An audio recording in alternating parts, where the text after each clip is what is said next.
Who's in the box? Oh, what's in the box? Hey guys, welcome back to Jack on Tracks. We got another episode of What's in the Box. I know I tell you guys to buy local, but sometimes I just can't find this stuff around here. So this I definitely couldn't find around here, and wound up getting this online. I got it at Amazon. Really starting to hate myself.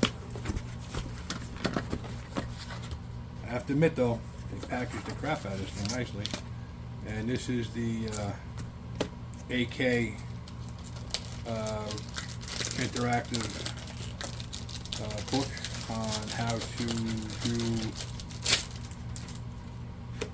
realistic wood and wood effect.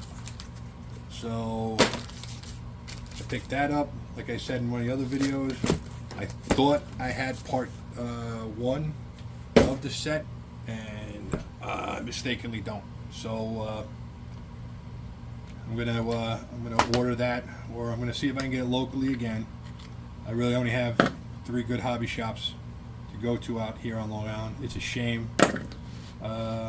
You know, most of the shops on the island are RC shops, and just not my thing. All right.